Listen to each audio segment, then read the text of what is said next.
Aloha kakahiaka kako. Doing a second update from my Ohana's Kuleana lands here in Kuiaha. Kaneali'i Williams found documents that could prove he's the legal heir to this land in Hawaii. But up until last year, he didn't know it existed. Copies of our birth certificate, death records, marriage licenses to show that not only am I the descendant of this person, but that he had title to this land. In 2021, he returned to Maui to assert the land rights of his great-great-great-great-great-grandfather. But as he tried to farm, he saw that his river was dry. Today is August 21st. After last night's rain, it's receding again. All this prematurely dead.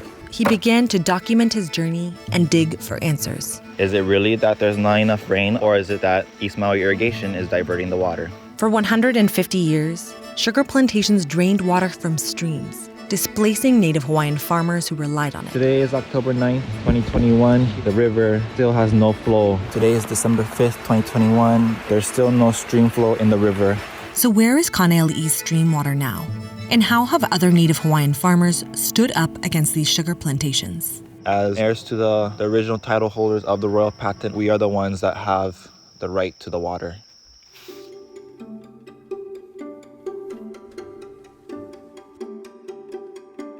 Kaneali'i's documents could prove he has something called kuleana rights over this land in Maui. The rights date back to the mid-1800s, when the Hawaiian Kingdom awarded Native Hawaiians, who are called Kanaka Maoli, land parcels to farm on. Kaneali'i stumbled upon a land title registered to his ancestor when he was researching his family's genealogy.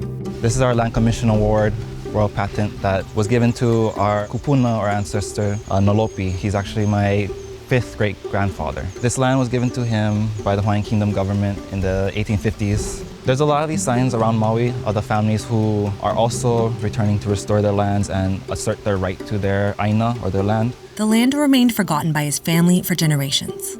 Kuleana land titles are inherited, even if the land is unoccupied for decades. So in May 2021, Kaneali'i moved into a tent to stake his claim and start farming taro, called kalo in Hawaii. In Kanaka Maoli culture, kalo is a dietary staple and also sacred. Their creation story begins with a kalo plant.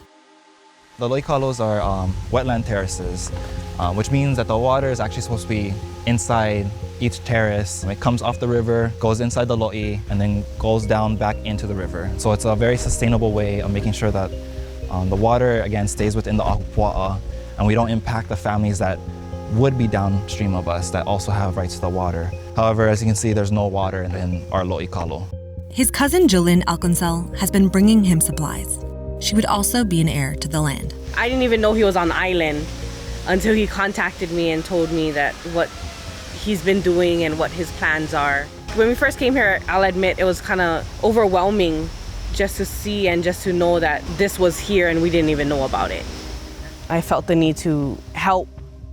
Kaneali'i was raised in California with his mother, who left Maui at 18 because it was too expensive. His mother was also unaware of the land title. She finally had the opportunity to come home. Even her generation didn't know about this. It's a generational struggle, and it's a generational healing as well for our family. I will put my life on the line for this land, because that is what my kuleana is. In the state constitution, Kanaka Maoli are guaranteed the right to maintain cultural practices like farming taro. This includes the right to water their crops. So by law, kuleana farmers have priority water rights above all other industries. But sugar plantations still drained streams dry, displacing kalo farmers who relied on them. Conditions of climate and soil make it possible for Hawaii to produce large quantities of sugar cane. Hawaii's economic life depends in great part on its sugar crop. Sugar plantations have long dominated politics on Hawaii, even before it became a state. In 1893, a group of American sugar planters forcibly overthrew the queen of the Hawaiian monarchy. They created their own government, which advocated for the sugar industry. In 2016, Hawaii's last sugar plantation closed on Maui. But some sugar companies diversified into other industries and continued to drain stream water for private development. A sugar company, Alexander and Baldwin, now controls a water company called East Maui Irrigation. They're still pursuing water permits. We are on the Hana Highway and we're going to Honopo. Honopo Stream is the east farthest stream that East Maui Irrigation and A&B took water from. There were no watchdogs, and they were able to put in as many diversions as they could. It was their aim to get as much water as they could. Our little piece of heaven, which starts at the stream, across the stream, and it goes to that grassy land over there, and we have our own cemetery where my mom, my aunt, and my cousin are buried. They were in this water fight. Kalo farmers all over Maui were in legal battles for decades to get their water back. Lynn Scott is the heir to this Kuleana land in East Maui. For generations, her ancestors have farmed kalo here, but their stream flow was diverted by a sugar plantation. East Maui irrigation drained around 165 million gallons of water per day from East Maui to irrigate sugar. For nearly 20 years, Lynn and her family fought Alexander and Baldwin and East Maui irrigation in court. It's been my goal to see these taro patches all in taro again. When I was a young kid, this was all taro. When we were in the battle, Hawaii tourism actually said that the tourists come here to see the sugarcane waving in the breeze, and that they needed the water to send to the sugarcane so that the tourists could come and see the sugarcane waving in the breeze. There were many summers that tourists have probably came out here and not seen a running waterfall because water was taken out of the streams. It was so dry, there's no water. So it seems idiotic. In 2018, they finally won their case to have their streams restored. As of today, the Honopo'a stream is flowing, but Lynn's mother and aunt both died before seeing the water return. Out of 4 of us from this valley that were fighting for our water rights, I'm the only one left. Miss them terribly. But to see this water here, emotional again. And to know my grandchildren, my great-grandchildren will have this water, they'll know the fight, and they'll keep up what needs to be done to keep this water flowing. That's important to me, and I think to all Hawaiians in Hawaii, because we're losing so much of our culture. It's almost cultural genocide because people couldn't go back to their taro patches. There wasn't any water to go back to. Alexander and Baldwin is still pursuing permits to divert water from East Maui streams. For my own thinking, it's not over yet. They're still trying to get water from the streams. In central Maui, Kuleana farmers have been battling another sugar plantation for decades. Love you, brother. Thank you so much for everything. Like I said, we just have to strategize and use the laws we have. We're not trying to change anybody's law. We want to just use the ones we have. Crystal Smythe is a kalo farmer and member of Wionavaeha, the organization that led the fight for water in central Maui. The common thread between East Maui, this is considered central Maui, and then west, is corporate water users. Plantation, golf courses, hotels, swimming pools, private mansions. Over the years, more and more of the taro water that has the pertinent rights has been diverted to those unpermitted users. The state has repeatedly ruled in favor of Wionavaeha, including in the Hawaii Supreme Court.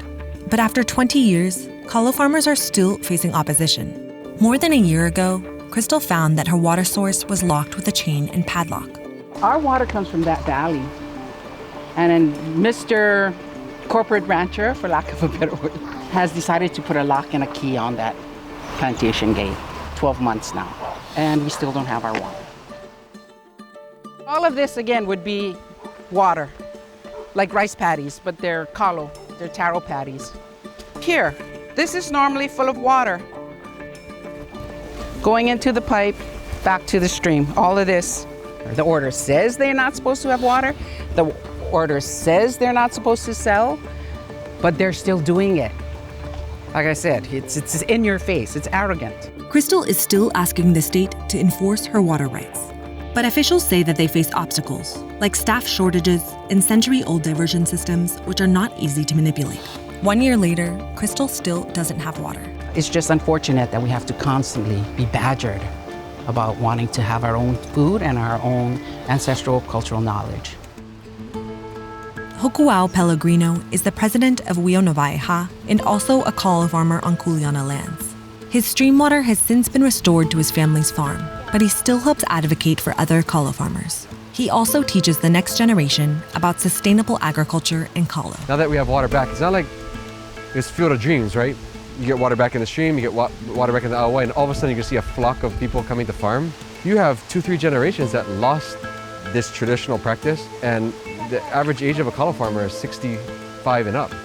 Two of his interns lost their jobs in the tourism industry during the pandemic, but they now focus on farming, food security, and water rights. People are realizing that we do need food and our water is important to us, and we need to protect our rights, because if we don't continue to use the water, they're just going to take it away. It's not going to be available for us.